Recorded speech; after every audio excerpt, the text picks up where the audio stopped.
2010 год. Влияние Советского Союза на мир неоспоримо. Коммунисты контролируют большую часть Евразии, и их режим кажется нерушимым. Но внутренняя ситуация в Советском Союзе накаляется. Экономика находится в стагнации, растет уровень коррупции, и нынешний генсек уже не тот. Здоровье его подводит, и в скором времени начнется борьба за власть, которая может привести к краху как самого Советского Союза, так и всего его Европейского альянса, Варшавского пакта, в который входит сам Советский Союз, Франция, Германия, Польша, Италия и другие страны Западной и Восточной Европы. И лишь в наших с вами руках дальнейшая судьба Советского Союза.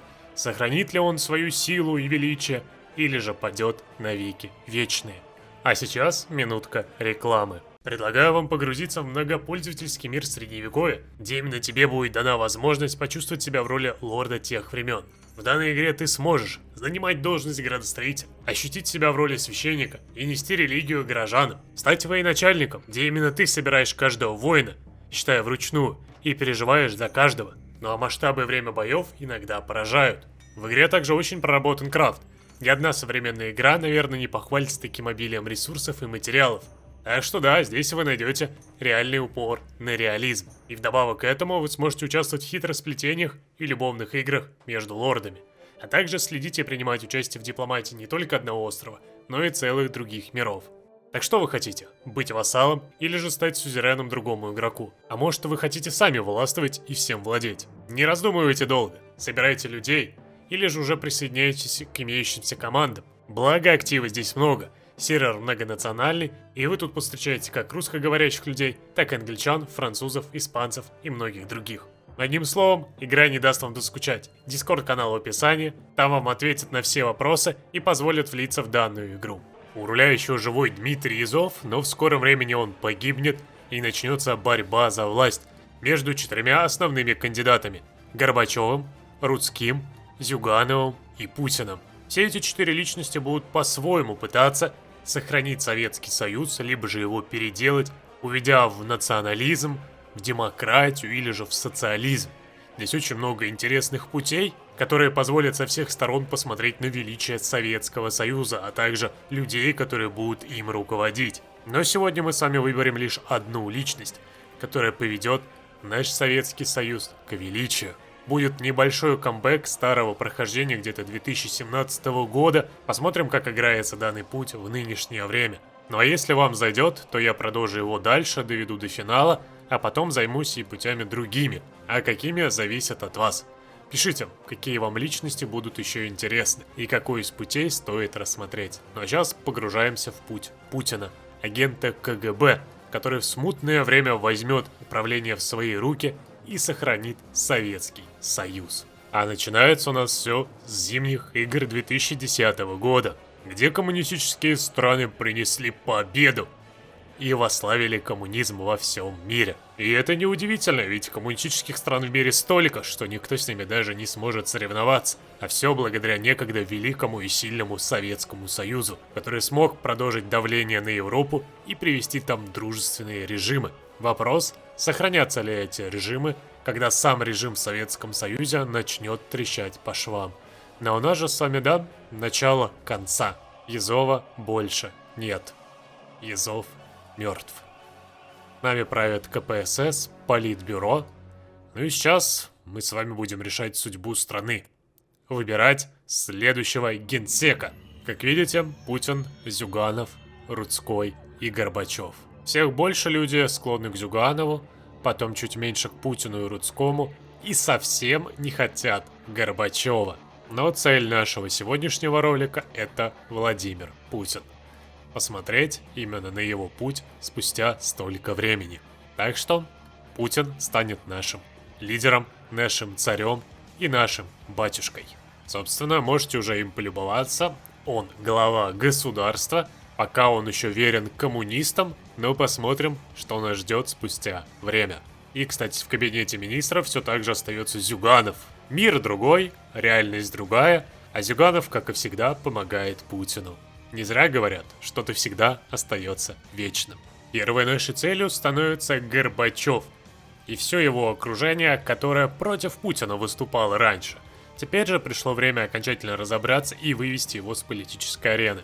А то знаем мы этого Горбачева, начнет свою перестройку, реформы начнет вводить, а Советский Союз этого не выдержит и в итоге развалится. Так что давайте разберемся с ним как можно раньше, чтобы он не успел сотворить ничего плохого. В итоге Горбачев погиб.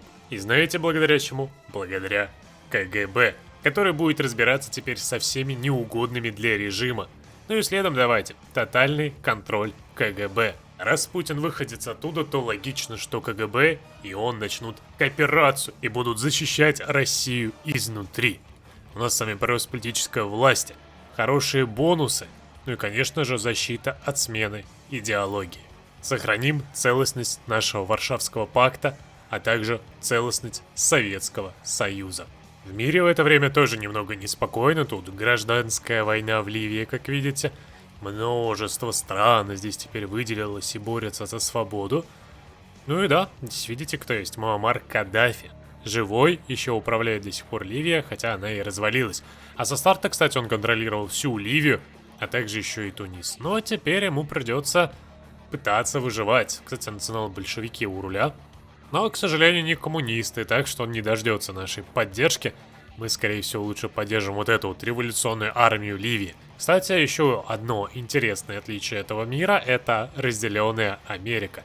Здесь много разных стран, в том числе коммунистическое правление со своим уникальным древом Волксом, также Американская республика со своим уникальным древом.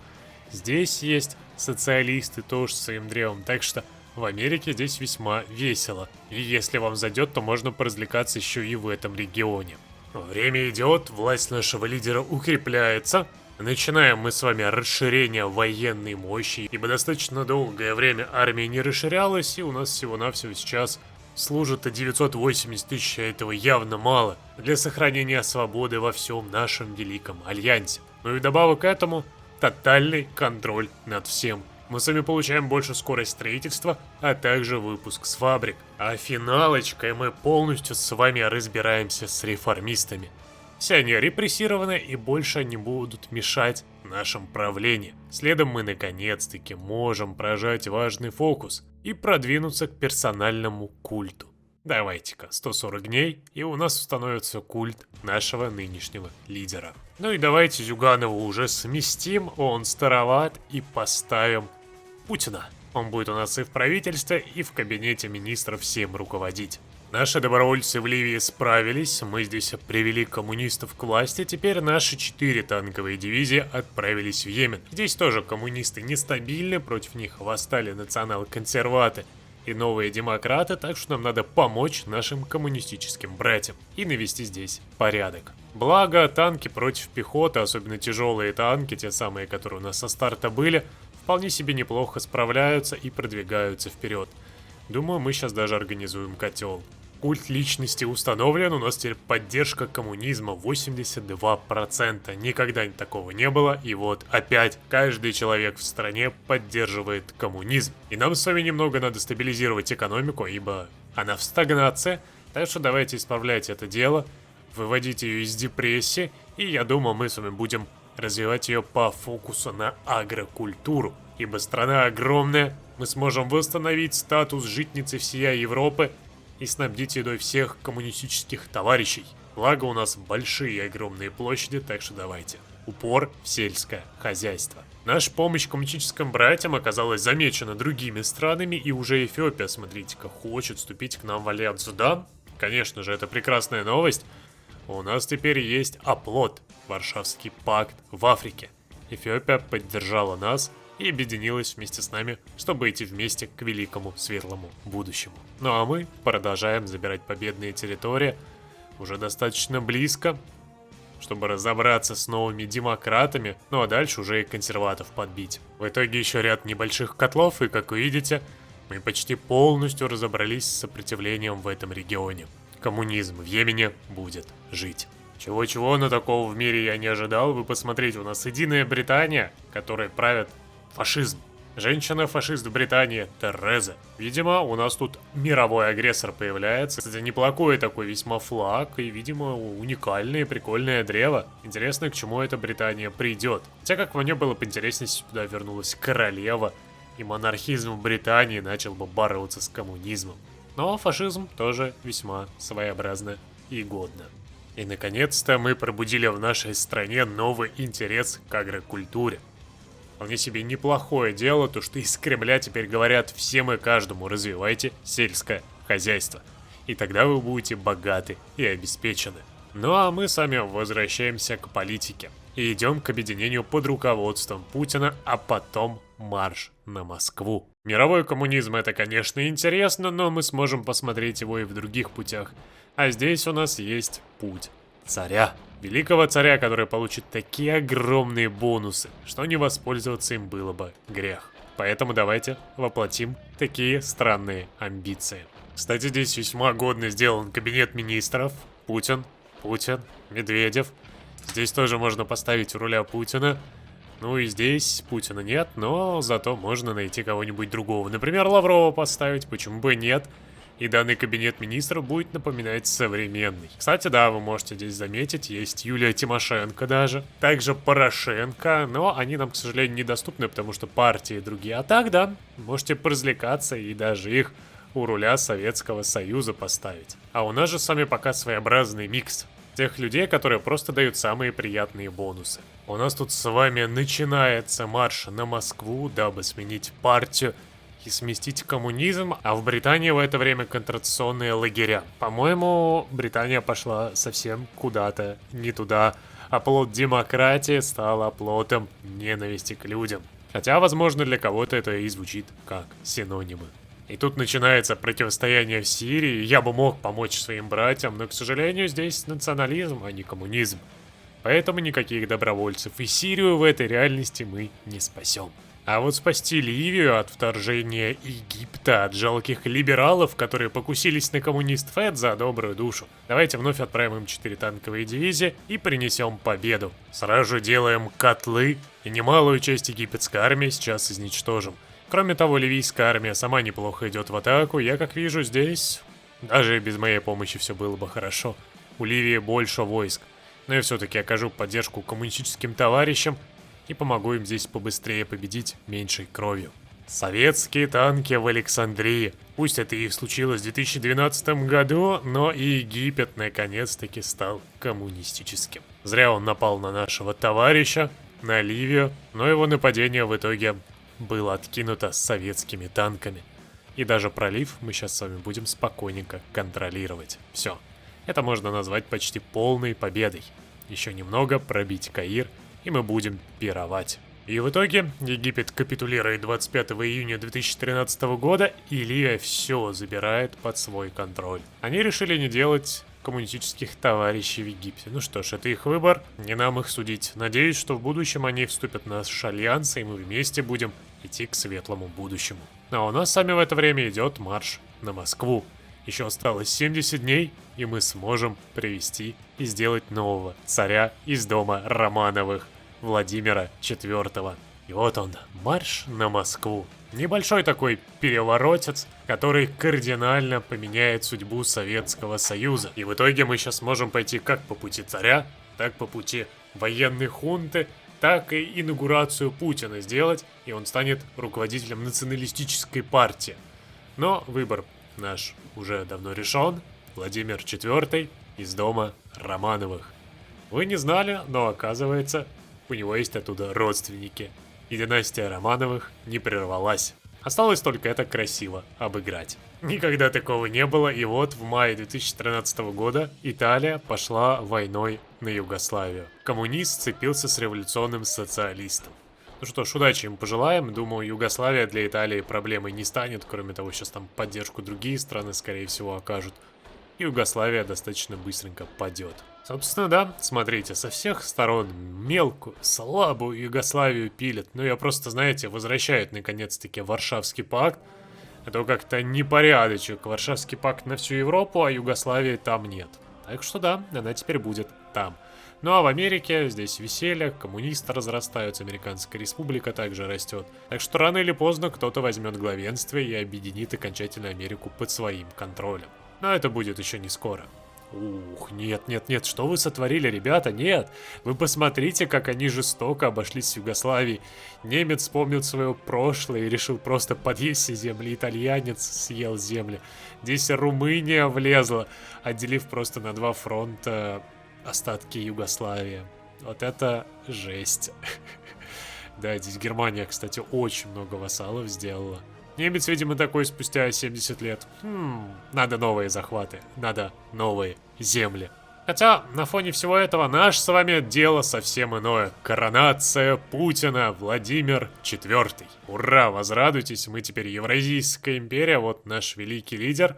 Ну и понятное дело, что сейчас все будут покидать наш великий альянс, ибо мы уже не коммунисты, а монархисты, но ничего страшного. Я не особо на этот счет переживаю, ибо у нас теперь такая великая и сильная держава, что мы сами способны вершить судьбу всего мира. Ну и в частности, давайте-ка, новый царь. Избавимся от негативного модификатора от марша на Москву и получим очень сильные бонусы. Все, наш с вами царь готов, он теперь лидер государства, и никто не будет выступать против него.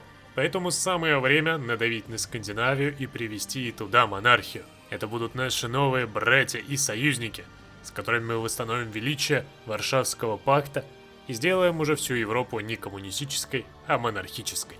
Смотрим на результат нашей деятельности. Королевство шведское, по-моему, ничего не поменялось. Мы попытались надавить на данные страны, но ничего не случилось. Жалко, конечно, но фокус оказался немного пустоватым. Хотя, подождите-ка, здесь восстание. Смотрите-ка, королевство шведское. Густав XVI восстает как раз-таки. И мы можем его поддержать, отправить даже волонтеров, 3 танковые дивизии. Ну что ж, видимо, да, здесь будут гражданки, с которыми нам сейчас надо будет помочь и привести монархистов к власти.